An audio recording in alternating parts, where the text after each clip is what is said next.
නමෝ තස්ස භගවතෝ අරහතෝ සම්මා සම්බුද්දස්ස නමෝ තස්ස භගවතෝ අරහතෝ සම්මා සම්බුද්දස්ස නමෝ තස්ස භගවතෝ අරහතෝ සම්මා සම්බුද්දස්ස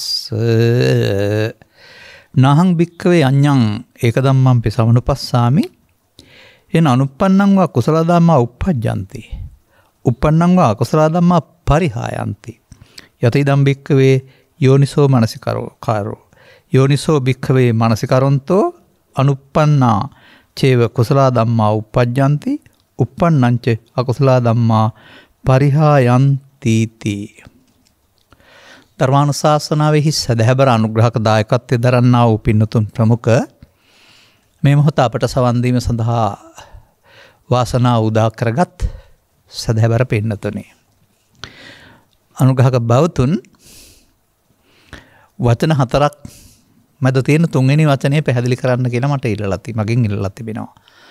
මොකද්ද තුන්වෙනි වචනේ? යෝනිසෝ මනසිකාරය. මේ වචනේ නොදන්න කෙනෙකුත් නැහැ, මේක සිංහල තේරුම නොදන්න කෙනෙකුත් නැහැ ඒ අතර. හැබැයි වැඩේ කෙරෙන්නේ නැහැ සමාජයේ. මතක තියාගන්න මේ බුද්ධ වචන මේවා වරදින්න බෑ.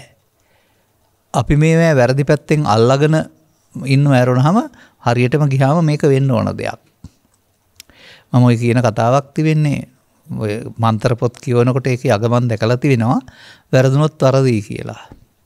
ත්‍රිපිටකයේ කොතනකවත් මම දැකලා නැහැ බුදුරජාණන් වහන්සේ වැරදුනොත් වරදී කියලා තියෙනවා. මොකද ඒ තරම් අත්දැකීම් සහිතව දේශනා කරපු දේ වරදින්න බෑ. මේ යෝනිසෝ මනසිකාරය මම ගත්තේ අංගුත්තර නිකායේ ඒකක නිපාතේ සත්වන වර්ගයෙන්. මේක අනිත් වචනෙත් තියෙනවා. ඊට මත්තෙන් තව තැනකින් මම මේක ගන්න කැමතියි. සතර සෝතාපට්ටි අංග කියන්නේ මොනවද? කල්යාණ මිත්‍ර සේවනය, සද්ධර්ම ශ්‍රවණය, යෝනිසෝ මනසිකාරය, ධම්මානුධම්ම පටිපදාව. මේ හතරෙන් එකක් නෙමෙයි වචනේ. එතකොට ඒකේ කියවෙනව නේද? කල්යාණ මිත්‍ර සේවනයෙන් සද්ධර්ම ශ්‍රවණයෙන් පසු ආරම්භ වෙන දෙයක් කියලා යෝනිසෝ මනසිකාරය. යෝනිසෝ මනසිකාරයට නුවණින් මෙනෙහි කිරීම කියලා පාවිච්චි කරනවා. අයෝනිසෝ මනසිකාරයට නොනුවණින් මෙනෙහි කිරීම කියලා පාවිච්චි කරනවා. බලමු අනිත් පාඩියත් මම කියවන්නම්. නාහං භික්ඛවේ අඤ්ඤං ඒක ධම්ම අපි සමනුපස්සාමි එන අනුප්පන්නං වා අකුසල ධම්මා uppajjanti uppannං වා කුසල ධම්මා පරිහායන්ති. එහෙම එකකුත් තියෙනවා. යත ඉදම් භික්ඛවේ ආනිසෝ මනසිකාරෝ ආයනසෝ ච භික්ඛවේ මනසිකාරොන්තෝ අනුප්පන්නා චේව අකුසල ධම්මා uppajjanti uppannaa ච කුසල ධම්මා පරිහායන්ති.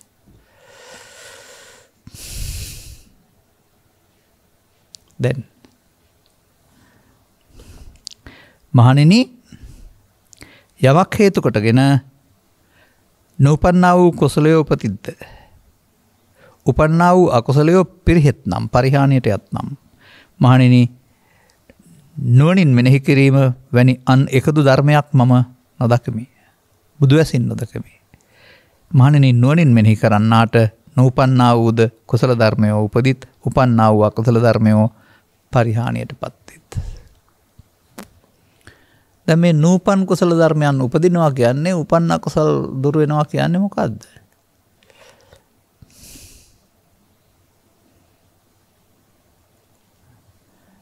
අපි මේකට එන්න ඕන මෙන්න මෙහෙමයි. ලබාගත් ජීවිතය තුළ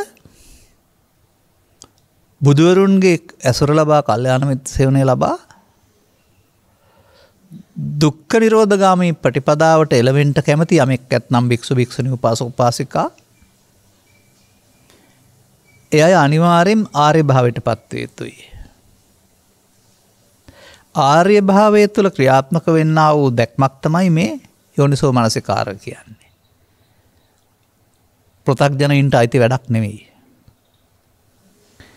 පෘථග්ජනව මොනවද දන්නේ?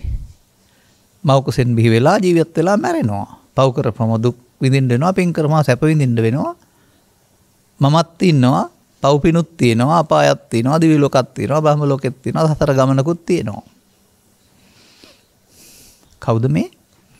සාස්වතවාදී බුද්ධ ආගමේ කොටස්කරුවෝ. හේතුඵලවාදී නෙමෙයි. මේ දර්ශනය තුළ ඉන්නවා තියෙනවා මම වගේ කියන සංකල්පය ක්‍රියාත්මක වෙන්නේ. නමුත් මේ උපන් අකුසල් දුරු වෙන්න අකුසල් උපන් හැටි තේරෙන්න වෙනවා. දුරු වෙන හැටි තේරෙන්න වෙනවා. දුරු වෙනකොට උපදින නූපන් කුසලයේ කියන්නේ මොකක්ද කියලා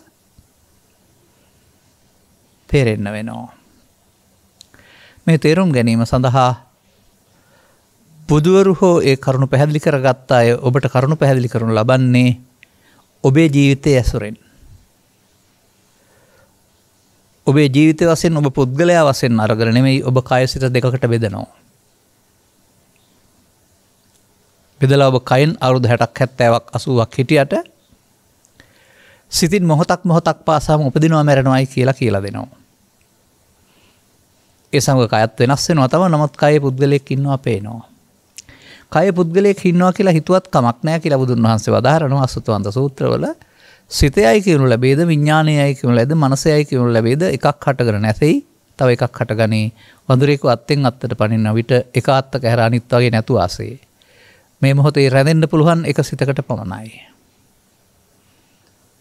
මේ එක සිත සිතුවිලි ක්‍රියාත්මක වෙන්නේ ඇසෙන් කනෙන් නාසෙන් දිවෙන් කයෙන් ගන්නා වූ හෝ සිතින් ගන්නා වූ අරමුණක් තුළ.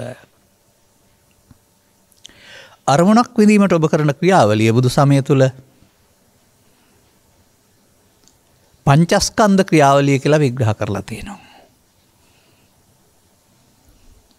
ඇසෙන් රූපයක්, කනෙන් ශබ්දයක්, නාසයෙන් ගන්ධයක්, දිවෙන් රසයක්, කයෙන් පහසක්, සිතින් කාම ලෝකේ නම් ලෝභ දේශ ආදී අරමුණක්, ඉන් එහා පැත්තට නම් රූපාරූපවාදී ඥාන අරමුණක්. මේ ආරම්මණය ඔබට කැමති පරිදි ඔබ විඳින්න පුරුදු කරන් තියෙනවා බොහොම කල් තිස්සේ. අද නෙමෙයි ඒක කලේ. ඒ වේදනාව අද එකක් නෙමෙයි. ඔබ පුරුදු කරගත්ත පරිදි සැප වශයෙන් නිදි, දුක් වශයෙන් නිදි, උපේක්ෂා වශයෙන් නිදි කියන්නේ අද නෙමෙයි. පෙර විඳපු එකක්. පරණ එකක් මේ විඳින්නේ. ඉතින් විඳිනවා නම් ඒක හඳුනන්නත් ඕන රූප සංඥාද, ශබ්ද සංඥාද කියලා.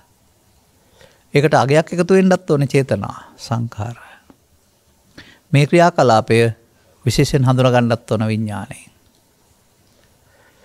මෙන්න මෙහෙම ඔබව පංචස්කන්ධයට ඉපදෙමින් මැරෙමින් පංචස්කන්ධයෙන් හාට කිසිවක් යන්නේ නැති ගමනකේදී ඉන්නවයි කියලා පෙන්නනවා. අවාසනාවකට ඔබ මේ ගමන හදා ගන්නවයි කියලා පෙන්නනවා. ඒ පංචස්කන්ධ ධර්මතාවය නොදැනීම තුළින් අසුත පුතග්ජනයා පංචස්කන්ධයට එන දේ මගේ මම මගේ ආත්මකට ගැනීමෙන් පංචස්කන්ධයේ ආත්ම දෘෂ්ටියෙන් ගැනීමෙන් දැන් ආත්මෘතියට ගැනීමෙන් සිදුවෙන දේ පංච උපාදානස්කන්ධේ නැසෙන්නේ අනාගත ඵල උපදින්නට සතරේ ඇවිදින්නට පව් හේතු තබා පින් හේතු තබා ධාන හේතු තබා මන්දයත් මඤ්ඤමානෝකෝ බික්ඛු බද්දෝ මාරස්ස මමත්වෙන් අරගෙන කටයුතු කරන නිසා. දැන් ඔබ ස්ත්‍රී හෝ පුරුෂ ගිහි හෝ පැවිදි පෘථග්ජන නම් පංච උපාදානස්කන්ධ පරිහරණය කරන කෙනෙක්. ඔබ ඒවා සමග ඇලෙනවා මුලා වෙනවා, ගැටෙනවා මුලා වෙනවා ඒ මොහොතට. විතක ඇලීම මුලාව, විතක ගැටීම මුලාව. ලෝභ මෝහ, දේශ මෝහ. ඒ ඇලීමේදී ඇලීම මම බවට පත් වෙනවා, ගැටීමේදී මම බවට පත් වෙනවා. ගැටීම එක තමයි ලෝභ මෝහ දේශ මෝහ කියන්නේ. දැන් මේ පංචස්කන්ධේ පංච උපාදානස්කන්ධේ බවට පත් වීමෙන් භවගාමී වෙනවා. ඔබ ඒකට භවගාමී අකුසලයේ භවගාමී කුසලයේ ධානගාමී කුසලයේ කීවට වර්ග කිරීමක් වශයෙන් තථාගතයන් වහන්සේ ගැනීම අනුව මට වැටහෙන්නේ තථාගතෝ බික්ඛේ අරහං සම්මා සම්බුද්ධෝ ද්වේ ධම්ම දේශනා පරියායන භවಂತಿ. අරුත් වශයෙන් බුදුවරු ලෝකෙට දේශනා කරන්නේ ධර්ම න්‍යාය දෙකයි. පාපම් පාපකතෝ පස්සතාති. පාපේ ලාමක වශයෙන් දකින්න. දැක්කානම් කරන්න තියෙන්නේ පාපෙන් මිදීම. ඒ පාපය කියන්නේ සතුන් මැරීම නෙමෙයි. මේ සංසාරයේ උත්පත්ති ලබන්නේ කාම රූප රූපවත්‍රේ උපාදාන නිසා. උපාදානයේ පාපයයි. උපාදානෙන් මිදීම කුසලයයි. ඔන්න දැන් මේ ස්කන්ධ පංචකයට එනදී මම මගේ ආත්මකට ගැනීමට කියනවා නුනුවණින් මෙනෙහි කිරීම. මඤ්ඤමානය. දැන් ස්කන්ධ පංචකේ මේ යන්නේ උපාදාන වෙලා අනාගත ඵලයක් උපදින්න හේතු ඉදිරි කරලා සතර හැදිලා. නූපන්න අකුසල් උපදිනවා. ලෝභ දේශ මොහයන්ගෙන් බලවත් වෙනවා. මේ පැවැත්ම ඔබ සංසාරයේ සහ මේ ජීවිතයේත් සදාම් හමු වෙනතුරු මේ වැරැද්ද මෙහෙම සිදුවෙන බව. ජීවිතයෙන් ජීවිතයට තමයි ස්කන්ධ පහෙන් පහටවත් මොකෙක්වත් යන්නේ නැති බව. මොනවත් යන්නේ නැති බව. මේ අනාගත ඵල උපදින්න හේතු තැබීම නිසා අනාගත ඵල මෙන්න මේක අවිද්‍යාව පත්‍ය සංඛාරා බව. ඔබට කල්යාණ මිත්‍ර දේශකින් වහන්සේලා කියලා දී. එනම් පෘථග්ජනයා සතු මේ හැඟීමට එන විට ඔහු ඒ හැඟීම මගේ සහ මම සහ මගේ ආත්මකට ගන්නේ නම් ඒකට කියනවා නුනුවණින් මෙනෙහි කිරීම. ආයනසෝ මනසකාරය. එහෙනම් නූපන්න කුසල් උපදිනවා. තියෙන සංසුන් බව නැතුව යනවා. උපන්න කුසල් දුරු වෙනවා. මේ තමයි කරමින් එන එක. දැන් මෙන්න මේ කරුණු පැහැදිලි කරලා දෙන පුද්ගලයාගේ අසුර කල්යාණ මිත්‍ර සේවනය මේ කරුණ ඔබට වැටහෙනතුරු කරුණු තේරුම් ගැනීම මේ කෙටියෙන් කීවට සද්ධර්ම ශ්‍රවණය. දැන් එතකොට ඔබට තේරෙනවා ඔබ පුද්ගලයෙක් වුණාට ඔබ ස්කන්ධ පහෙන් පහට මැරෙන කෙනෙක්. ඔබ මයන්න මම සහ කයන්න යන්න මම කිව්වට බුදුරජාණන් වහන්සේ මම කියන්නේ ඒ රූප වේදනා සංඥා සංකාර නම් වූ සක්කායට එන දෙය මම කොට ගැනීම. ඒ මම එතන විතරයි ඉන්නේ. ඒක නැසෙනකොට තවත් මමක්. එතකොට ස්කන්ධ පංචකේ නැත්නම් අරමුණ මවත්වෙන් ගැනීම. ඒකට ආයෝනිසෝ මනසිකාරය කියනවා. දැන් මෙහෙම අරගෙන උපාදානස්කන්ධ පරිහරණය කිරීම තුළින් අනුසය හේතු යලි හට ගන්න හේතු ගොඩාක් ඔබ තියලා තිබෙනවා.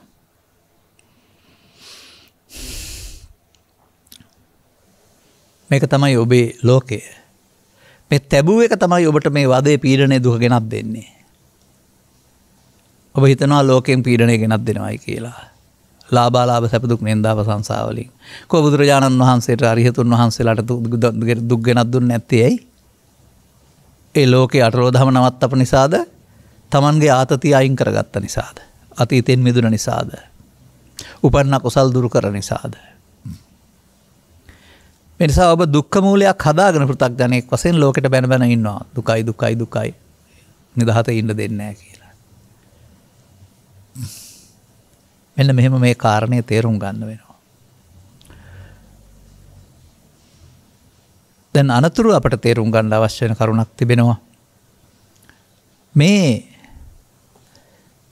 සිද්ධිය වෙන්නේ කොහොමද? මේ සිද්ධිය සිදු වෙන්නේ ඔබ මේ ඇසෙන් කනෙන් නාසෙන් දිවෙන් කයෙන් එකතු කරගත්ත කාරණා මත එකතු කරගත්තා වූ මුලාවක් තිබෙනවා. තණ්හානුසය කියලා තියෙන තැනක් නැති වුණාට. ඔබ මොනවා හරි තැබුවොත් යංකෝ භික්ඛවේ අනුසේති කියනවා ඉස්සරහට තියෙනවට. එයින් සංකත ධර්ම හිවත් ලෝභ දේශ මොහ හට ගන්නවා. දුක හට ගන්නවා. අන්න එහෙනම් අනුසය තමයි ඔබට දුක් හට ගන්න වෙන මූලය. ඒ තමයි මූලය. තේන සංකං ගච්ඡති. දැන් ඔබ සංසාරයේ පුරුදු කළේ මේ ඇහැට කනට නාසයට ගැටෙනකොට ඒවට අදාළ අගයන් ආඩම්බරයන් එකතු කරමින් චිත්තාභ්‍යන්තරයෙන් එන්න අදාළ අගයක් චිත්තාභ්‍යන්තරයේ හදා ගැනීම. ගැටෙන අවස්ථාවේදී ද්වේෂය උපදින්නටත් ඇලෙන අවස්ථාවේදී ලෝභය උපදින්නටත් ඒන් මුලාවෙන්ටත් ඔබ පුරුදු කරගත්තා. දැන් ඔබ විසින් හදාගත්ත මේ අතීතයක් බර අඩු නම් පීඩනයේ බර අඩුයි. බර වැඩි නම් පීඩනයේ බර වැඩි. තථාගතයන් වහන්සේගේ ඉගැන්වීමක් නිරන්තරයෙන්ම මතක් කරනවා. ඒ සංකෝ විසාකේ සතං ප්‍රියානේ. මෙහෙම හොඳයි සැපයි සාන්තයි නරකයි කියලා අල්ලා ගැනීම යම් කාර සංඛ්‍යාවක් ජීවත් වෙනකොට ගනීද පස්දොරෙන් සහ මනෝද්වාරයෙන්? ඒවා චිත්තාභ්‍යන්තරගත වුණාම 100ක් තියෙනවා නම් 100 වතාවක් ආපහු දුක් උපදිනවා. දුක්ඛ මූලං තේරුම් ගන්න වෙනවා. දැන් පෘථග්ජන පුද්ගලයාට මේ උපදින හැඟීම වැරදි කියන්න අසාධාරණයි කියන්න කල්පනාවක් වෙන්නේ නැහැ. ඔහු ඒ හැඟීම පාවිච්චි කරන්නේ අන් අය රිදවන්න, පහර දෙන්න, පරාජය කරන්න මොනවා හරි වැඩකට. එවිට ඔහු කයෙන් වචනෙන් සිතින් ක්‍රියාත්මක කරනු ලබන්නේ ලෝභය, මෝහය, දේශය, මෝහය. එක එන බව වැරදි බව, ඒකින් බලවත් වෙන බව මේවා කිසිවක් ඔහුට තේරෙන්නේ නැහැ. මන්දයත් ඔහු අයෝනිසෝ මනසිකාරයට නොනුවණින් මෙනෙහි කිරීමට යටත් වෙලා වහල් වෙලා. මෙන්න මේක කරමින් එනවා. එහෙනම් නුවණින් මෙනෙහි කරන තාක්කල් තියෙන සංසුන් බව අහිමි වෙනවා. නොනැති නොසන්සුන් බවක් සඳහා චිත්තාභ්‍යන්තරයේ මූලයන් ගාල් වෙනවා.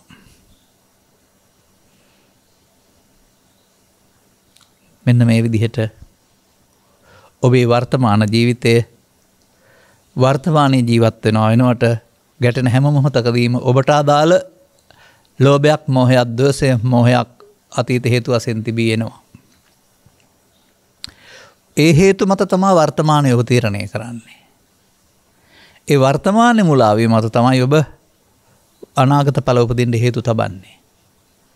මෙසේ අරමුණ තුළ අතීත හේතු සහ වර්තමාන ඵලත් වර්තමාන හේතු දැවීමත් කියන මේ කාරණාව අයෝනිසෝ මනසිකාරයයි. ඔන්න සද්ධර්ම ශ්‍රවණය. ඔබ තුළ සිදුවෙන මේ ක්‍රියාවලිය තමයි සූත්‍ර දේශනාවල පෙන්වන්නේ.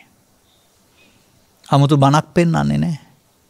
මොන උදාහරණකින් ගත්තත් පෙන්වන්නේ ඔබට ඔබේ මුහුණ පෙන්වන කඩපතක්සේ ඔබේ මේ දුර්වලකම පෙන්වන එක. දැන් මේ අයෝනිසෝ මනසිකාරයෙන් ඔබ කොහෙද යන්න පාරවල් හදාගන්නේ? ලෝභ දේශ මොහ මූලිකට ගත් අයෝනිසෝ මනසිකාරයෙන් ඔබ එක්කස් කරන්නේ පාප ධර්ම. ඔබ එහෙනම් කායස වේදෝ පරම්මරණ දුක්ගතින් උප්පජ්ජති. දේශ මොහ නැති වුණාට ලෝභ මූලිකට ගත් වෙන ඔබ එකතු කරනවා ඔබ පුණ්‍ය අபிසංකාර. ඒකෙත් ලෝභෙම නැත්තේ නෑ.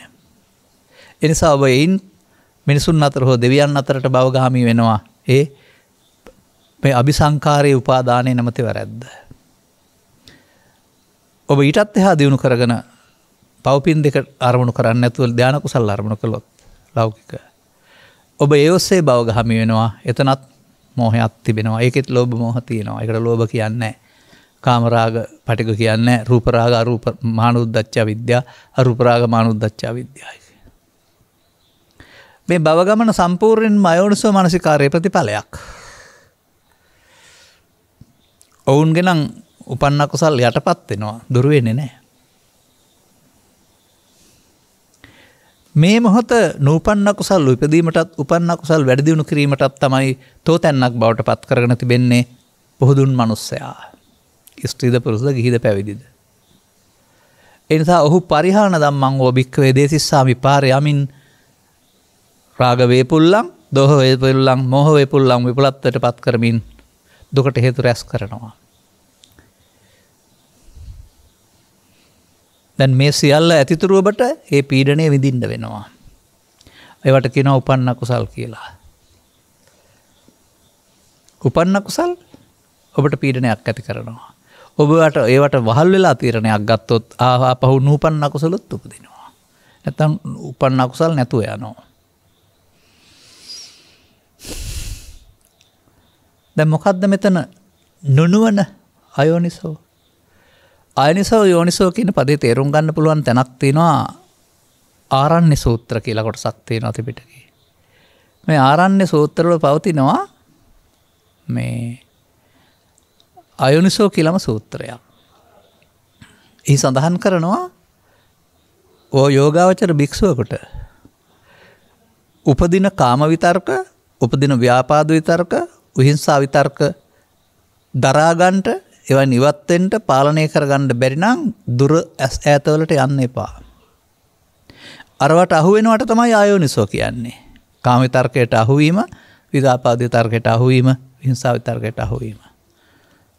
සංසාරේ හොඳ හෝ නරක ඔස්සේ, ගිහිව පැවිදි ඔස්සේ මේ හිතට එන අදහසට වහල් වී ප්‍රතික්‍රියා දැක්වීම නම් වූ පුරුද්ද ඊටා බලවත්. සසරක් හදන පැවැත්මේ කොටස්කරුවෙක් බවට පත් වෙලා පවත්තන්නම හදනවා. පව ඔස්සේ, පින ඔස්සේ, ධාන ඔස්සේ, උපාදානයෙන් සසර හදන්න පවත්තන්නම පාරවල් ඇස්ති කරලා තියෙනවා. දැන් ඉතින් මේ විදිහට මේක පැහැදිලි කරගත්තේ නැත්නම් සමාජයේ කවුරුත් ඉන්නේ මොන මානසිකාරයේද? ආයෝනිසෝ මානසිකාරයේ. ප්‍රතිකාලය මොකක්ද? දුම්මල වර්ම අතරගත් කපුවන්සේ අදාළ තැන්වලදී ලෝභයෙන්, දේශයෙන්, මෝහයෙන්, ඊර්ෂ්‍යාවෙන්, ක්‍රෝධයෙන්, වෛරයෙන් මුසපත් වෙමින් අසිහියෙන් යුක්තව ඒ මත තීරණ ගන්නවා. තවත් පව් පුරවනවා, තවත් උපාදාන පුරවනවා. ඔක තමයි පෘථග්ජනයාගේ මාර්ගය. මේක භවගාමී මාර්ගය. භවයක් හදනවා කොපමණ හරි ඉදිරියට. දුරුවීමක් නැහැ. තවදුරටත් රැස් වෙනවා. ආසව තස්ස වඩ්ඩන්ති ආරාසෝ ආසවක්ඛ්‍ය. ඔහුගේ ආසව වැඩි. ඔහුට ආසව සේකරීම දුරයි. මෙන්න මේ විදිහට කල්යාණ මිත්‍ර සේවනයේදී සද්ධර්ම ශ්‍රවණය තුලින් මේ වරද වෙන හැටි ඔබ ඉගෙන ගන්න ඕන. කොහෙද වෙන්නේ? වර්තමානයේ වෙන්නේ. කොතනින්ද වෙන්නේ? ඇසෙන් කනෙන් නාසෙන් දිවෙන් කයින් උපදින අරමුණට ඇලීම මුලාව, ගැටීම මුලාව ඔස්සේ වෙන්නේ. දැන් පුද්ගලයෙක් කරන වැඩක් නෙවෙයි ස්කන්ධ පරිහරණයක්. ස්කන්ධයන්ට එන දේ මඤ්ඤමානේ මමත්වෙන් ගැනීම ඔබ වෘත කරගත්ත ලොකු වරදක්. ඔබ අතින් සිදුවන ප්‍රමාදයක්. දැන් බද්දෝමා රස්ස කියන එකේ තේරුම අර උපන්න කුසල් දුර වෙනවා, නූපන්න කුසල් උපදිනවා කියන එක. මෙසේ ඔබව පීඩාවට පත් කරන්න අදාළ කාරණා ගැටෙන විට උපදින්නට අවශ්‍ය බලවත් දුෂ්ට ශක්තියක් උපදින්නට අවශ්‍ය හේතු ඔබ චිත්තාභ්‍යන්තරේ සංගවාගෙන තිබෙනවා. මොහතකින් ඔබ දුම්මල වරම අතට ගත්ත කපුවෙක් බවට පත් වෙනවා.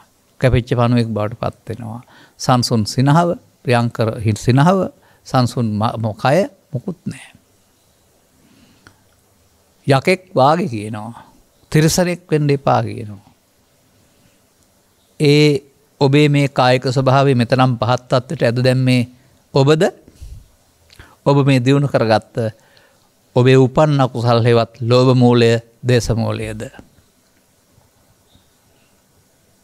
දැන් රාග තනුත්ත්‍යා, දෝෂ තනුත්, රාග වේපුල්ලම්, දේශ වේපුල්ලම්, මෝහ වේපුල්ලම් වලින් මොකද හම්බනවා කියලා තියෙන්නේ? පරිහාන ධම්මං වූ භික්ඛවේ දේසිස්සාමි. පරිහානියටපත් වෙනවා. ඒක තමයි අර උපන්න කුසල් දුර වෙනවා කියලා කියන්නේ. නමුත් මේකේ පෙන්නනවා රාග තනුත්ත්‍යා, දෝෂ තනුත්ත්‍යා, මෝහ තනුත්ත්‍යා මේවා තුනී කරන්න ඕනේ කියලා.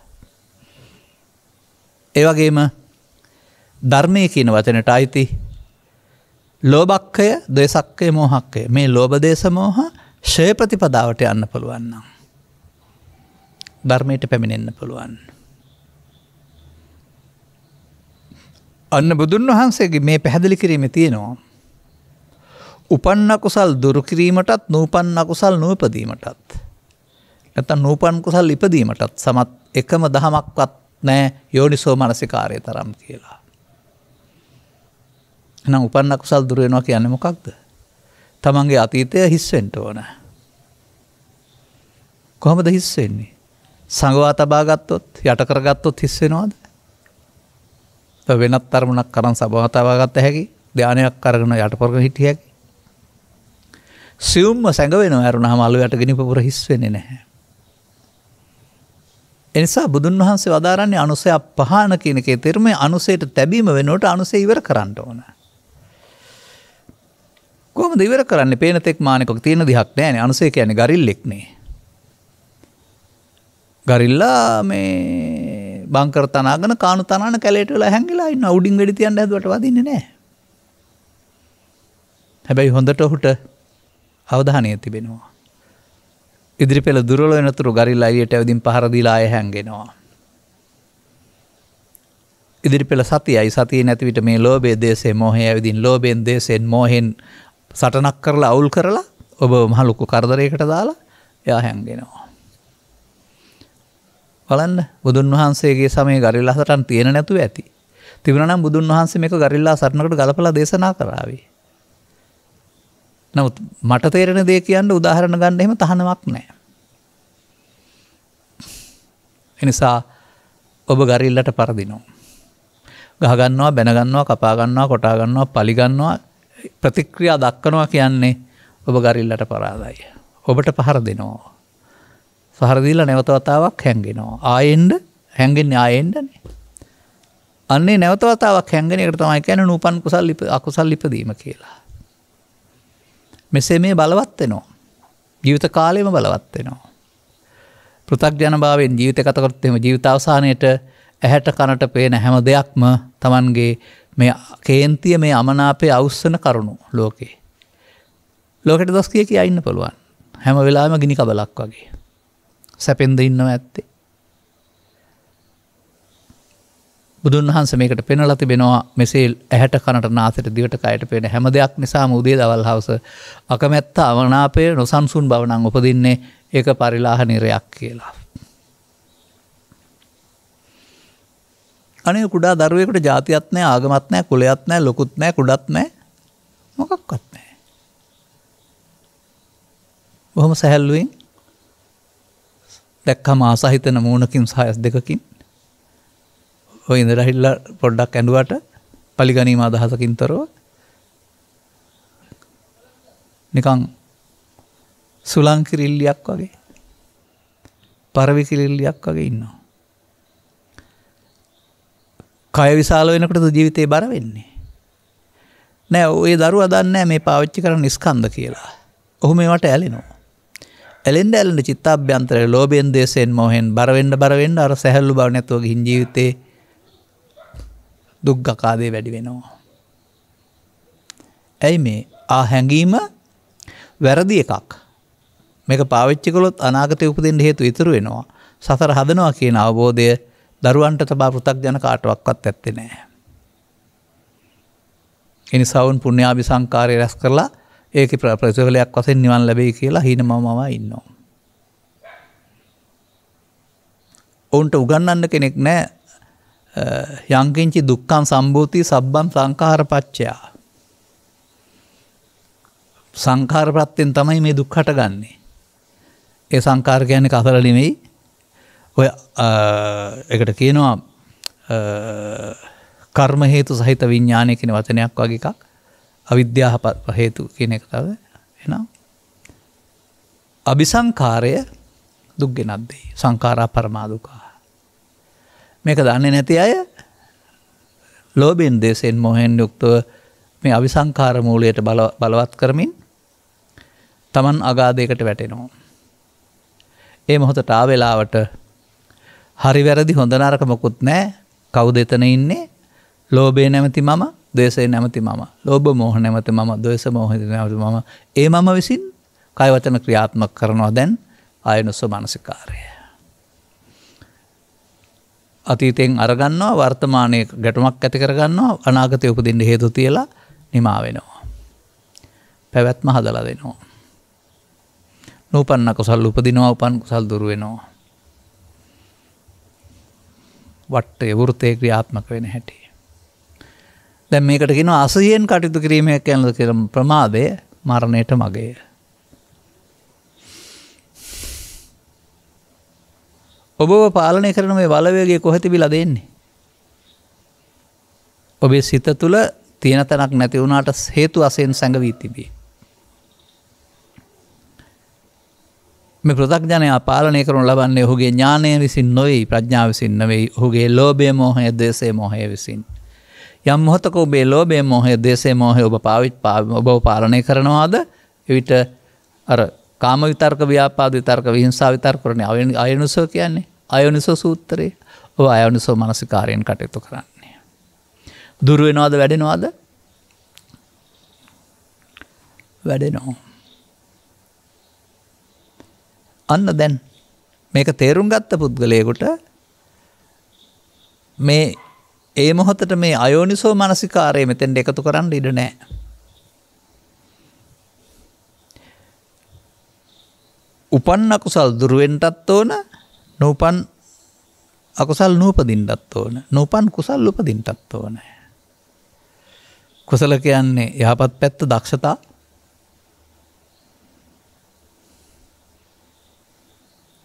එතකොට අර මූලාව දුරු වෙනකොට කිසියම් සුකුසලතාවයක් සංසුන් බවක්. කුසල් කියන්නේ පින් නෙමෙයි එතන. කුසලස්ස උපසම්පදා. සමහර විට මාර්ගඵල පිළිවෙලින් ලැබෙනා වූ සංසුන් භාවයෙන් නැති මේ කුසලයේ කියන්නේ. මොකද අකුසලයෙන් වෙන්නීම කුසලයයි කියලානේ පෙන්නලා තිබෙන්නේ. ලෝභයන්ගෙන් ද්වේෂයන්ගෙන් වෙන් වෙනකොට තිබෙන තැනක් තමයි මේ කුසල කියන්නේ. ඔබට දැන් මේ සඳහා අවස්ථාව දෙන්නේ කවද්දත්? මේ පරිණාමය විසින් මේ සඳහා ඔබට අවස්ථාව දෙන්නේ කවදාද? ඊළඟ ආත්මයේද, මතු බුදුරජාණන් වහන්සේගේ ශාසනයේද, හෙටද, ඊයේද? එහෙම අවස්ථාවක් දෙන්නේ නැහැ. හැම විටම අවස්ථාව දෙන්නේ වර්තමානයේ. හැම විටම මේ හැංගී ඉන්න පුද්ගලයා එළියට එන්නේ වර්තමානයේ ඇසට, කනට, නාසයට, දිවට, කයට හමුවන ඇලෙන ගැටෙන කාරණා නිසා. ඔබ ඒකට කියන්නේ මගේ යවක අවුස්ස ගන්න එපයි කියලා. මගේ මාරයා ගෙන්නන්න එපයි කියලා. ඒකෙන් පෙන්වන්නේ මාරෙක් ඇතුලේ ඉන්නවා කියන එක නෙමෙයි, උපදින්න හේතු තියලා තියෙනවායි කියන එක. මේ ස්වභාවය පාලනය කරගන්න බැරි එකක් තමයි මත්පැන් පානය කියන්නේ. එතකොට තවදුරටත් ඒ හැසිරීම බිහිසුණුයි. පාලනය කරගන්න තේරෙන්නේ නැහැ. කපාන කොටාන මරාන මැරෙන්න වනසන්නම තමයි පුළුවන් වෙන්නේ. මිනිසා තිරසන් කරන මේ බලවේගය ඔහු විසින් රෝපණය කරලා වර්ධනය කරගත් එකක්. මේකත් එක්කලා සසර ගමන ගියොත් ඔබට හම්බෙන්නේ දුක්මයි, මනුස්සකමත් අහිමි වෙනවා. මේක මේ ජීවිතේ ඉවත් කරන්න පුළුවන් විදිහක් බුදුන් වහන්සේ වදාහරනවා. කොහොම කළොත්ද ඉවර වෙන්නේ? එන එකට එකතු වෙලා පහර දෙන්න ගියොත්ද? එහෙනම් ආයෙත් කාම විතක්කං, ව්‍යාපාද විතක්කං, විහිංසා විතක්කං අදිවාසේති පිළිගත්තා. එහෙනම් අපහාන තමයි සිද්ධ වෙන්නේ. මෙන්න මේ වර්තමාන මොහොත. අතීත සතුරාට එකතු වෙන්න නොදී සතුරා බිම දමන, අලුතින් හිතන මොහොතක් බවට පත් කර ගන්නට ඔබට කුමක්ද ගත හැකි? නුවණින් මෙනෙහි කිරීම, යෝනිසෝ මනසිකාරය. ඔබ ලෝභයෙන්, දේශයෙන්, මෝහයෙන්, ඊර්ෂ්‍යාවෙන්, ක්‍රෝධයෙන්, වෛරයෙන් ආපු හැඟීමට එකතු වෙනවා නම් ඔබට ආයෝනිසෝ මනසිකාරයක් තියෙන්නේ.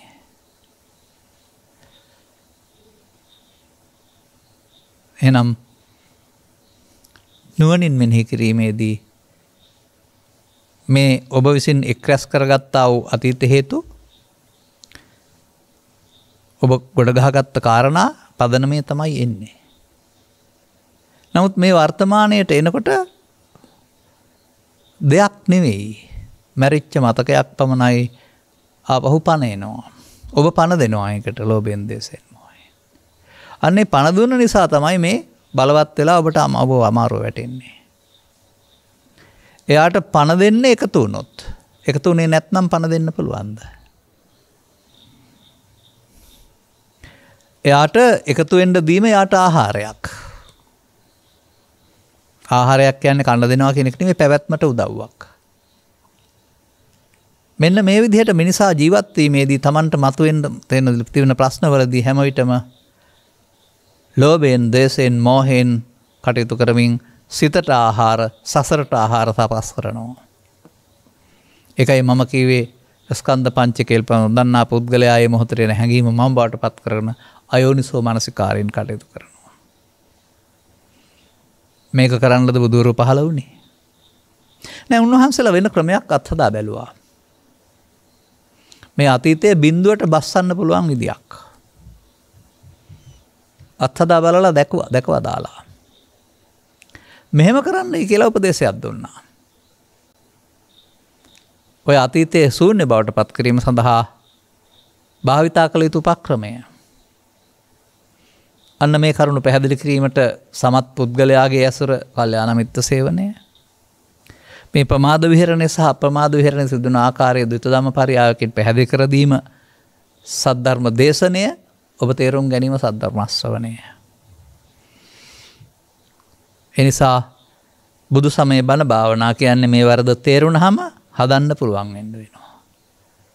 තේරුම් ගත්තේ නැත්නම් කරන භාවනා බණ නැති භාවනා. එතකොට තවත් අයනුසු මානසිකාරයක් ගන්නවා. ওই ටික හංගන් ඉන්න. මන්දයත් තේරුම් ගත්තේ නැති පුද්ගලයාට මේ මම පේන්නේ නැහැ. මමත්වයේ ක්‍රියාව පේන්නේ නැහැ. මමත්වයේ ක්‍රියාව කොහොම ගත්තත් ප්‍රමාදී. කොහොමද මමත්වයේ ක්‍රියාව වෙස්මුණු දාගෙන ඉන්නේ? ලෝභය, ද්වේෂය, මෝහය, ඊර්ෂ්‍යාව, ක්‍රෝධය, වෛරය, පරිගැනීම ආදී විවිධ මුහුණුවරවල් දාගෙන එනවා. සියල්ල යුක්ත සහගතයි, සාධාරණයි, කරන්න ඕන කියලා තමයි කියන්නේ. මෙසේ ඔබේ සැබෑ ස්වභාවය සංගවා ඔබ දාගන්නා වෙස්මුණු කීයක් ඔබ ළඟ තිබෙනවද? පස්සේ වෙලාවක ඔබට මතක් වෙයි නේද? ඒ වෙලාවේ මම හැසිරුණ හැටි වැරදි. ඔහොම නෙවෙයි කරන්න තිබුණේ කියලා. නමුත් ඒක වැරද්ද පෙන්වා දෙන්න අදාළ සිහියක් ඔබ ළඟ තිබුණේ නැහැ. පස්සේ සිහිය එන්නේ. මන්දයත් මත්වි ප්‍රාගයෙන්, මත්වි දේශයෙන්, මත්වි මෝහෙන්, මත්වි අන්න මත්වීම. මත්යන් වලින් මත්වීමට වඩා මත්වීමක් ඒක.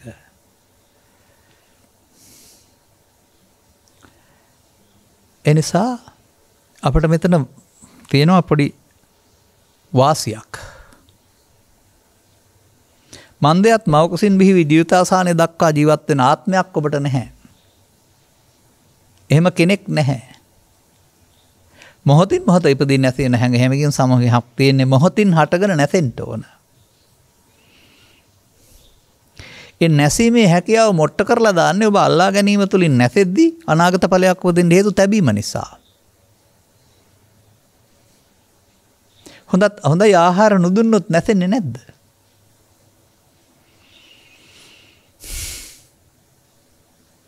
තථාගත බුදු පියාණන් වහන්සේ මේ සංසිඳීම සම්බන්ධයෙන් දේශනා කළ වෙනත් ධර්ම පාඩ ඔබ අසා නැද්ද?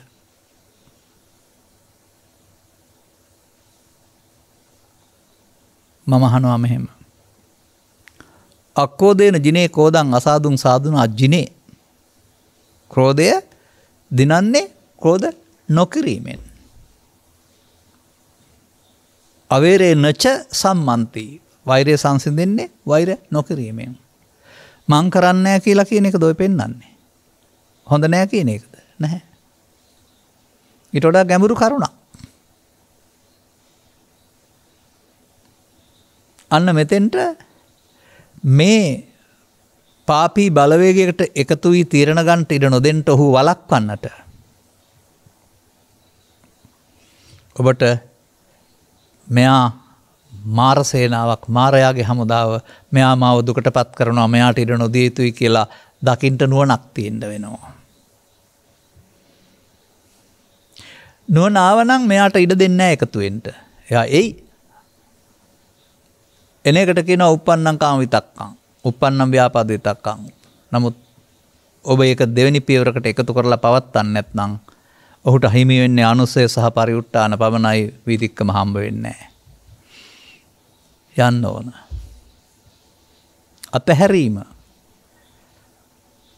පවත්වා අනාගත ඵලයක් උපදින්නට ඉඩ නොතබා අතහැරීම. මන්ද ඇයි එහෙම කරන්නේ?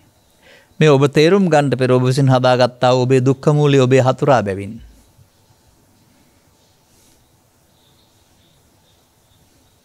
තව වචන තියෙනවා ඒකට. මෙන්න මේ පුද්ගලයාට මෙතෙන්ට හරස් වෙන්න ඉන්නොදී එයාව වළක්වන්නට දිනු කරගන්නා වූ දැක්ම සතිය කියලා කියනවා. සතිය හරස් වෙනවා, අයින් එහාට යන්න දෙන්නේ නැහැ. ඔබ මේ හැඟීමට එකතු වුණාම ඔබ මගේ ආත්ම කොට ගන්නවා. එතකොට ඔබ පවත්නවා ආයෝනිසෝ මනසිකාරය. මඤ්ඤමානෝකෝ බික්ඛු බද්දෝ මාරස්ස. එයා ගත්තේ නැත්නම්, එයාට ඉඩ දුන්නේ නැත්නම් එයා ආවා. නමුත් එයා ක්‍රියාත්මක ශේස්ත්‍රේ නැහැ. දැන් එයා යන්න ඕන නේද? අන්න ඒකට කියනවා ලෝභය, දේශය, මොහය අනිදුක්ඛ අනාත්ම වශයෙන් බලනවා. මම මගේ ආත්ම කොට නොගන්නවට කියන නමක්. එතකොට එයාට ඊට පස්සේ අනුසෝතගාමිත්වයේ වැඩෙන කලාව හිමි නැහැ, බහින කලාව උරුම වෙනවා. අන්න පටිසෝතගාමියා තමයි උපන්න කුසල් දුරු කරන්නේ, නූපන්න කුසල් නූපදවන්නේ, නූපන් කුසල් උපදවන්නේ. ඒ සඳහා ඔහුට උදව් වෙන්නේ මේ මොහොතට ලෝභයට, දේශයට, මෝහයට වහල් නොවි මානව හිතවාදීව සංසුන්න තීරණ ගන්නට දියුණු කරගත්තා වූ මේ නුවණ. මට හිතෙනවා යෝනිසෝ මනසිකාරයත් සතියත් වචන දෙකක් වුණාට ක්‍රියා වෙන්න එකක් කියලා. සතර සතිපට්ඨානෙදි සතිය වෙන්න පුළුවනි. සෝතාපට්ටි මාර්ගවලදී යෝනිසෝ මනසිකාරය වෙන්න පුළුවනි. කරන්නට ඉඩ නොදී ඔහු මේ යන්නට සලස්සන්නා, වලකන්නා. බැලුවාම මොකුත් කරන්න දෙයක් නැහැ මේකේ. මොනවද කරන්න ඕන කියලා අපෙන් අහනවා. මම දීලා තියෙන උත්තරේ නොකිරීම කියලා. එයා පදනම් කරගෙන තීරණ ගන්නට නොදී එයාට යන්න ඉඩ දෙන්න, යන්න අරින්න. එයා ඔබේ බවට පත් කරන්නේ නැතුව.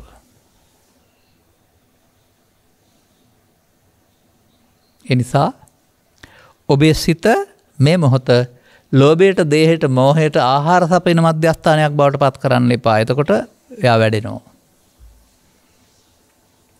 දලුලා වැඩෙනවා. බලවත් වෙනවා. මෙසේ පාරම්බාන්න අතුර ලෝභය, දේශය, මෝහය ප්‍රතික්‍රියා දක්වන්න පුළුවන් තැන දක්වා පිම්බෙනවා, නැත්තම් බලවත් වෙනවා. පේනවාද ආයෝනිසෝ මනසිකාරය තුළින් ප්‍රශ්නයක් දුර දෙක ගෙනියන හැටි? මොහු මානව සමාජයට අවශ්‍ය කෙනෙක් නෙමෙයි. ඔහු මානව සමාජය දුකට පත් කරන්නෙක්. ඔහු මානව සමාජය දුකට පත් කිරීම සඳහා මාරයා විසින් බලපත්‍රයක් දී වේවා වූ හතුරෙක්. ඔබ මේ හතුරා මිතුරු ස්වභාවයෙන් ගිට ගෙනත් තියාගෙන ඔබ වනසන අවිය ඔහුට දෙනවා.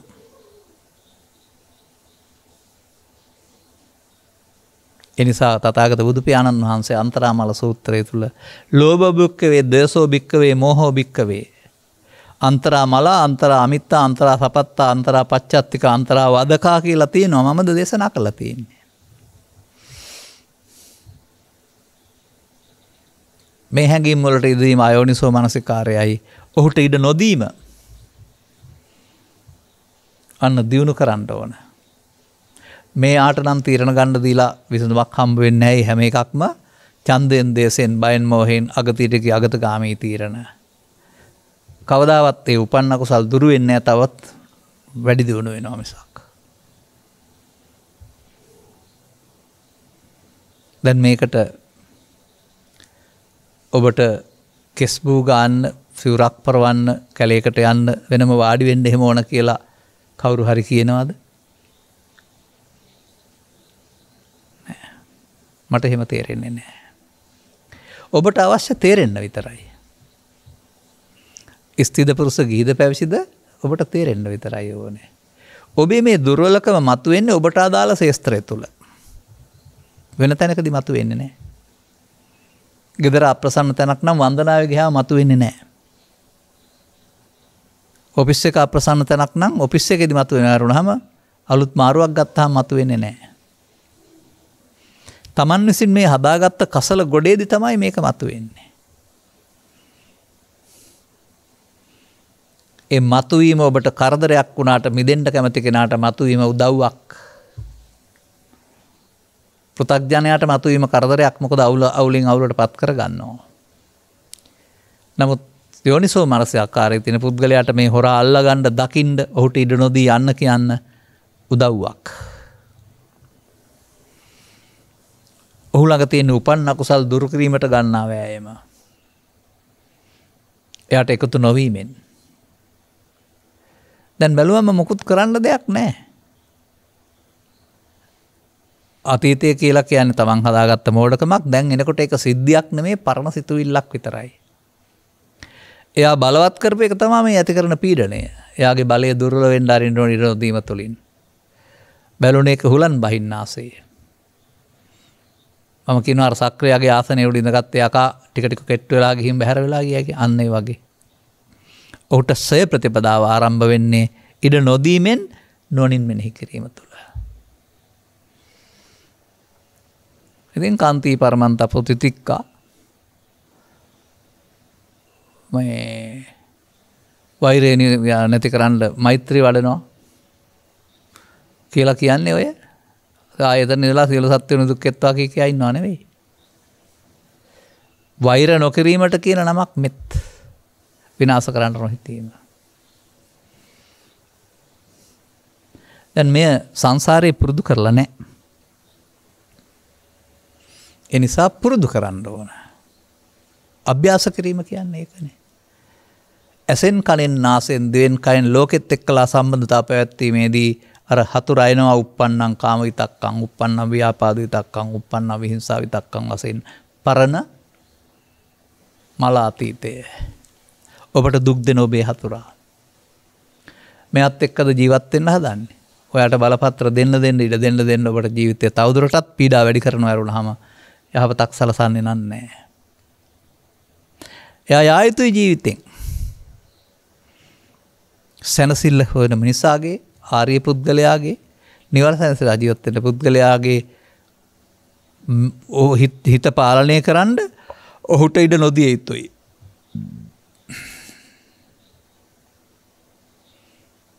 එනිසා මේක භාවිතා කරලා බලය දීම තමයි ඔබ කරගත්ත වරද. දැන් මා ජීවිතේ අගට ගිහින් මේ බලය දුර්වල කරන්න කල් නැහැ. අගේ තේරුම් ගත්තේ නැතුව ජීවිත අගට දක්වා යනවා කියන්නේ මේ බලය බලවත් කරනවා. බලවත් කරගත්ත තරමට හිපීඩනය විඳින්න වෙනවා. ශූන්‍ය බවට පත් කරගන්න සෑහෙන කාලයක් මහන්සි වෙන්න වෙනවා.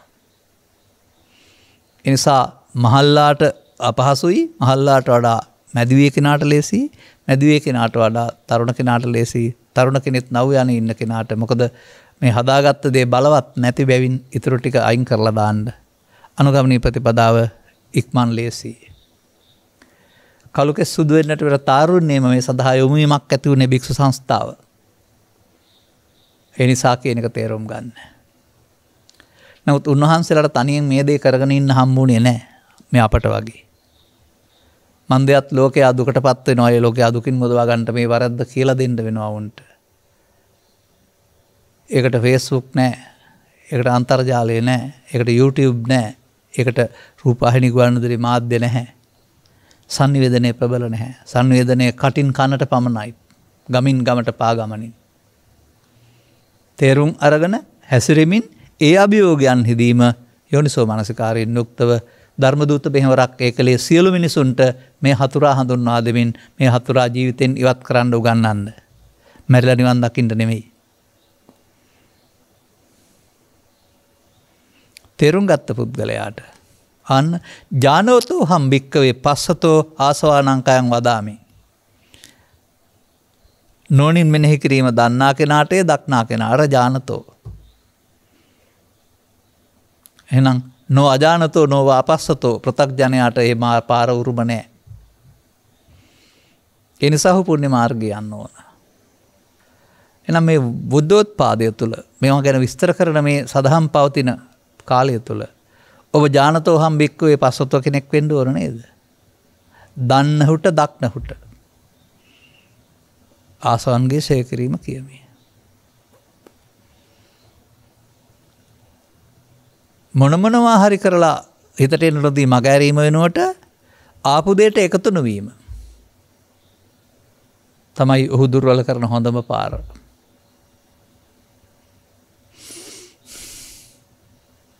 බලන්න. දැන් මේක අභ්‍යාසයක්. කිවට හරියන්නේ නැහැ. ඔබේ දුර්වලකම තිබෙන තාක්කල් කාමරාග ව්‍යාපාද වශයෙන් උපදිනවා, වැඩි දියුණු වෙනවා. ඔබ ඉඩ නොදන විට කාමරාග ව්‍යාපාද තුනී වී ගොස් බිඳුවටම බහිනවා. වැඩි දියුණු එක ප්‍රත්‍යඥයින්ගේ මාර්ගයයි ශූන්‍ය වේගන යන එක ආරි මාර්ගයයි පටිසෝතගාමී මාර්ගයයි. මිනිස්සුන් ඔය අයමයි. දෙපැත්තට යන්නේ. පෘථග්ජනයා දුකට හේතු රැස් කරමින් පුරෝමින් යනවා චිත්තාභ්‍යන්තරේ ලෝභයෙන් දේශයෙන් මොහෙන්. ආර්ය පුද්ගලයා ලෝභ දෝෂ වහස් කරමින් යනවා.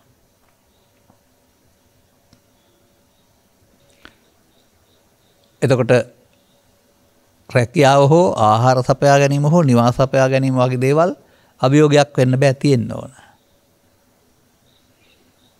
ඒවා නෙමෙයි මේක. ඊට වඩා එහායින් ගියා වූ ඒ ජීවිතය තුළම අනුගමනීය ප්‍රතිපදාවක්. කා සඳහාද මේ තත්ත්වයෙන් මිදීමට යෝනිසෝ මනසිකාරය භාවිතා කළ හැකි පුද්ගලයින් සඳහා ඥානතෝ හම්බික්කවේ පස්සතෝ. එනම් වර්තමාන මොහොත ලෝභයේ මෝහය ද්වේෂයේ මෝහය නැමැති අඳුරින් වැසී යන්න දෙන්න එපා. ඒ මායාවේ සෙවණැල්ල වැටෙන්නේ. එයාට යන්න ඇරලා නිදහසේ තීරණයක් ගන්න. එයා එතනින් ඉවර නම් අපි අලුතෙන් එකතු වෙන්නේ. ඒක අලුත් ස්කන්ධ පංචකයක්. ඒක අනාගත ඵල උපදින්න නැති වෙන්න අවසන් වෙනවා.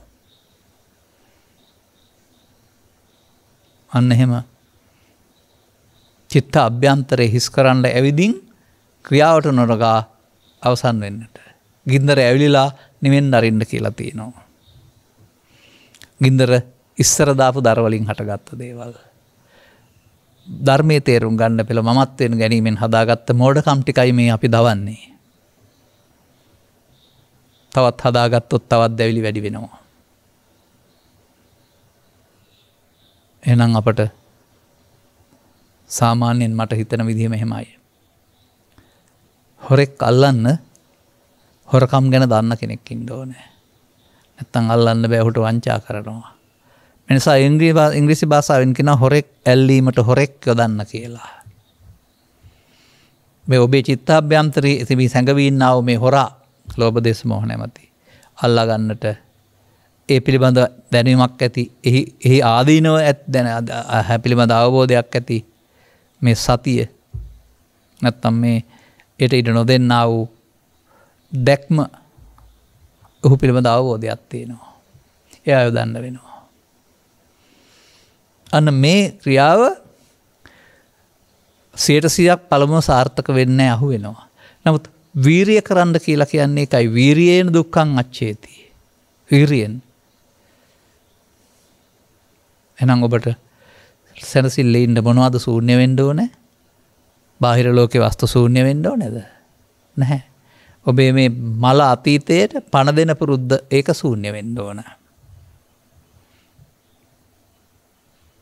මම වශයෙන් බලනවා නෙමෙයි ශූන්‍ය වශයෙන් බලනවා. ශුන්‍යතෝ ලෝකං අවෙක්කංසු. හැම කල්ලිම සිහි ඇතිව. සුජිතයි කියන එකේ තේරුම එයාට ඉඩ නොදෙන්න. අනුගමනීය ප්‍රතිපදාවකට යන්න ඕනනේ. බොහොම කම්මැලි ලෙස පින් රැස් කරලා දාන දීලා නිකම්ම ඕක හම්බ වෙයි කියලා හිතන් ඉන්න එපා. ඒ නිසා ඒකට වර්තමාන මොහොත තෝතැන්න බවට පත් කරගෙන වර්තමාන මොහොත අඳුර කරගන්න නැතුව වර්තමාන මොහොත අතීතෙන් මිදෙන්න පුළුවන් අවස්ථාවකට පත් කරගත්තාම ඔබට අනුගාමී ප්‍රතිපදාවක් ලැබෙනවා. මේ දැවිලි තැවිලි කාර්යයාගේ බලය අඩු වෙනකොට ඔබට තිබෙනා වූ සංසුන් බව මතුවෙනවා තේරේවි.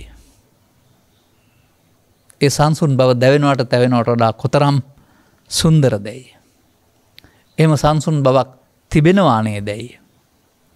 ඒ අහිමි නොවෙනවා නේදැයි. ඒට දිගක් පළලක් නෑ නේදැයි. තථාගත බුදු පියාණන් වහන්සේ මේ තත්ත්වයේ හමුවීම සද්ධර්මයට පැමිණීම යනුවෙන් දේශනා කළා නේදැයි වැටහෙනවා ඇති. සජීවී දේවල් මිනිසුන්ට කරන්න පුළුවන් දේවල්. නුවණැති මිනිසුන්ට වීරියෙන් යුක්තව ආස්වාදයේ ආදීනව දැක නිස්සරණය මගින් කරන්න පුළුවන් දේවල්. එනිසා නිකම්ම යෝනිසෝ මනසිකාරය කියා නුනුවණින් මෙනෙහිම කියා ඉන්න එපා. ජීවිතයේ ස්කන්ධ පංචකයක් තුළට සීමා කරගන්න ඉන්න එහාට මුකුත් නැහැ. ස්කන්ධ පංචකේ උපාදානස්කන්ධ කරගත්ත එකේ වරද දැන් ඔය විඳවන්නේ කියලා තේරුම් ගන්න. දැන් ඒ උපන් එක අනාගතයට පවත් තබන්න හේතු එකතු නොකිරීමෙන් උපන්න කුසල් දුර වෙන බව තේරුම් ගන්න. දැන් පුලම් පුරවන ලද බැලුනේ කටලෙහෙලා උලම් බහින්න පටන් ගත්තා. බින්දුව දක්වාම බහිනවා පීඩනය තියෙන නිසා. අන්න ඒ වගේ දුක නැති වූ තැන, උපාදානෙ නැති වූ තැන. ඔන්න ඔහොමයි අපට කල්යාණ මිත්‍ර සේවනයෙන් පසු ඔහුගෙන් සද්ධර්මය සෝනයකොට ඔබේ පවතිනා වූ මේ චක්‍රාකාර ක්‍රියාවලිය අතීතයෙන් අරන් වර්තමානයේ රැවටි අනාගතයට දෙන චක්‍රාකාර ක්‍රියාවලිය ඔබ දුකට හදන බව තේරුම් කරන දෙවින් මේක කඩන්න තැනක්, සතර කඩන්න තැනක්, සතර හදනවා වෙනුවට තථාගතයන් වහන්සේ වර්තමාන මොහොතේ කියා දෙනවා. තේරුම් ගත්ත පුද්ගලයාට තේරුවීමටම මං හිතනවා සෝවාන් වීම කියලා. දැන් එතනින් එහාට සකෘදාගාමි අනාගාමි අරහත් දක්වා අනුගමනීය ප්‍රතිපදාව එකෙන් පටන් ගත් දේ 100% දක්වා සම්පූර්ණ කරගන්න එක. දැන් මේ සද්ධර්මයට පැමුණුනහම ඇතුලින් ඇවිස්සලා එන්න කෙනෙක් නැතුවම ලෝක ධර්ම හමුවේදී නිවිලා ඉන්නවයි කියලා කියනවා. අහෝසුකම් කිව්වයි කියලා කියනවා එක්තරා රජ කෙනෙක්. අපටත් දැනෙනවා 100%ක් නැතත්. ඔබටත් මේ සැනසෙල්ල උදා කරලා දෙන්න මං පෙත් පාදා දෙන එක තමයි අපේ උත්සාහය. එබැවින් මෙවදු මාතෘකාවක් දීම පිළිබඳව, ලබා දීම පිළිබඳව යලි යලිත් සමාජයට කරුණු ඉදිරිපත් කරන්නට මෙවදු මාතෘකාවක් ඉදිරිපත් කිරීම පිළිබඳවත් ආරාධිත බෞතුන්ට විශේෂ ස්තුතියක් පිරිනමනවා. සවන් දුන් හැම දිනාට මේ ජීවිතේ ලබාගත් වටිනාකම තේරුම් අරගෙන අනුගාමී ප්‍රතිපදාවක් තුලින් ඔබේ දුක නිමා කරන්නට ඔබට යෝනිසෝ මනසිකාරය ලැබේවායි කියන ප්‍රාර්ථනා කරමින් ධර්මානුශාසනාව මෙසේ අවසන් කරනු ලබනවා. මෙම උතුම් ධර්ම දේශනාවේ ප්‍රඥානාලිකාව තුළින් විකාශනය කිරීම සඳහා සදැහැති දායකත්වයේ දරනු ලබන්නේ නුගේගොඩ විජේරාමේ පදිංචි බිරිඳ තේජා ගජනායක සහ කෝවිද ගජනායක, පියරංසි ගජනායක, සුපර්ණ ගජනායක, සංජය අරම්පොල, මදුවන්ති වලිසුන්දර, නටාෂා යන දරුවන් විසිනි.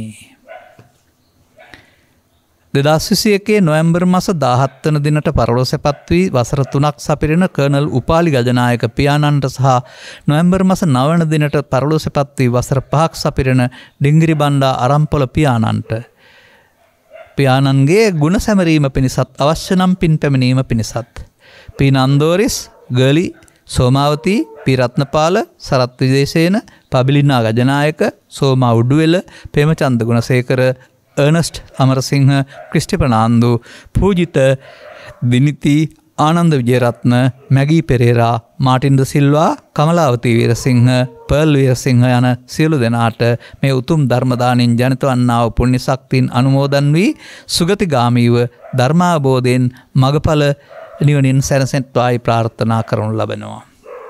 දායකත්වයේ දරූ සියලු දෙනාගේම සංසාරගත මව්වරු, පියවරු, සහෝදර සහෝදරයන්, ස්වාමිපුරුෂයන්, බිරින්දෑවරුන්, දූ දරුවන්, නෑදෑ මිත්‍රාදීන්, ගුරුවරු ගුරුයන් දැසිදස්සන් මේ සියලු දෙනාටමත් මේ පින් සතුටින් අනුමෝදන් වෙත්වා අවශ්‍ය නම් සුගතිගාමී වී මතු භවයක මිනිසත් බව ලබා ධර්ම අවබෝධයෙන් මගඵල නිවන් සනස්මිලින් සැනසෙත්වා. අනුග්‍රහක බෞතුන් වශයෙන් කටයුතු කළා වූ බැහැමටත්, ධර්ම ශ්‍රේණි කළා වූ හැමටත් මේ යෝනිසෝ මානසිකාරයේ වචනට සීමා කරන්නේ නැතුව භාවිතා කරන්න ඕන ආකාරයේ තේරුම් ගැනීම තුළින් උපන්න කුසල් දුරු කිරීමටත් නොඋපන් කුසල් ඉපදීමටත් අවශ්‍ය මඟ සැනසීම තුළින් බුදු සමය තුළ පෙන්වා වදාළ මේ ජීවිතය තුළ තිබෙනා උත්තරීතර සැනසීමේ හිමිකරුවන් බවට පත් වෙන්නට නුවණැස ලැබේවායි ප්‍රාර්ථනා කරගන්න. සබ්බීතයෝ විවජ්ජන්තු සබ්බ රෝගෝ විනස්සතු මාතේ බවත් අන්තරායෝ සුඛී දීඝායුකෝ භව. හැම දිනාටම තෙරුවන් සරණයි. मोहक्षयो निब्बानम्